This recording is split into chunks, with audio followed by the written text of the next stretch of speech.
اعوذ باللہ من الشیطان الرجیم بسم اللہ الرحمن الرحیم۔ سورہ بقرہ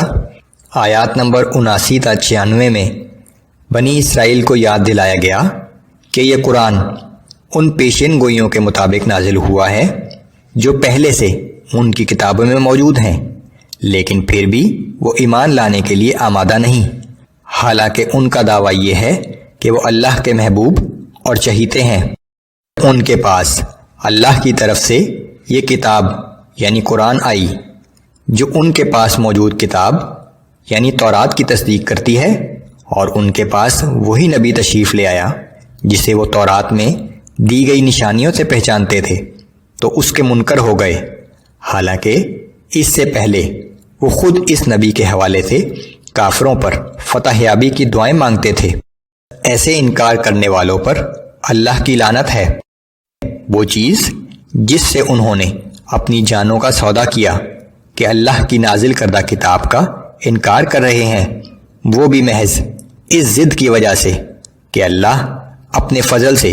اپنے بندوں میں سے جس پر چاہتا ہے وہی نازل فرماتا ہے۔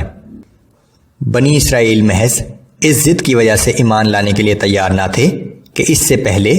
ابراہیم علیہ السلام کے بعد تمام رسول بنی اسرائیل ہی میں مبعوث ہوئے ہیں، سو اب بھی بنی اسرائیل ہی میں سے ہونا چاہیے تھا، لیکن یہ اللہ کی حکمت تھی کہ اللہ کے آخری رسول صلی اللہ علیہ وآلہ وسلم کا تعلق بنی اسماعیل سے تھا جو ابراہیم علیہ السلام ہی کی اولاد تھے۔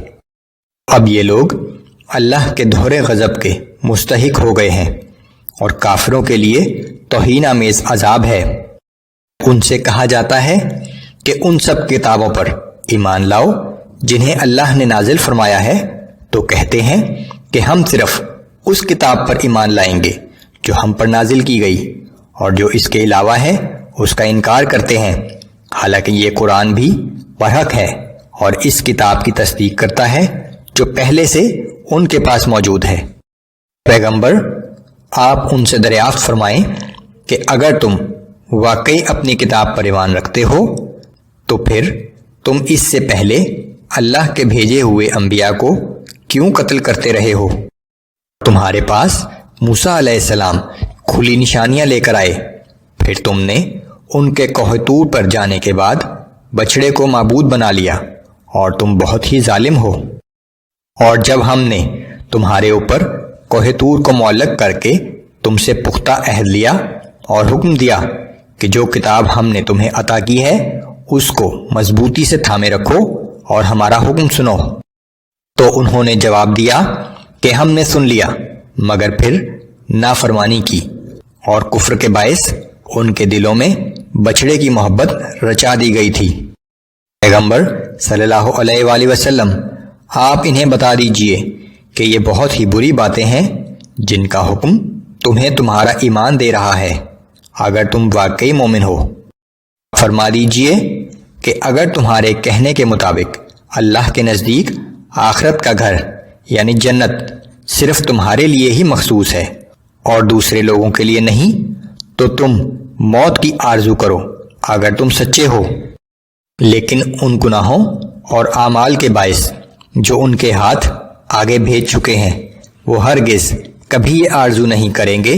اور اللہ ان ظالموں کو خوب جانتا ہے۔ آپ انہیں سب لوگوں سے زیادہ جینے کی ہوس میں مبتلا پائیں گے، حتیٰ کہ مشرکوں سے بھی زیادہ۔ ہر شخص چاہتا ہے کہ اسے 1000 برس کی زندگی مل جائے، لیکن یہ لمبی زندگی بھی انہیں آخرت کے عذاب سے تو نہیں بچا سکتی، اور اللہ ان کے اعمال کو خوب دیکھ رہا ہے۔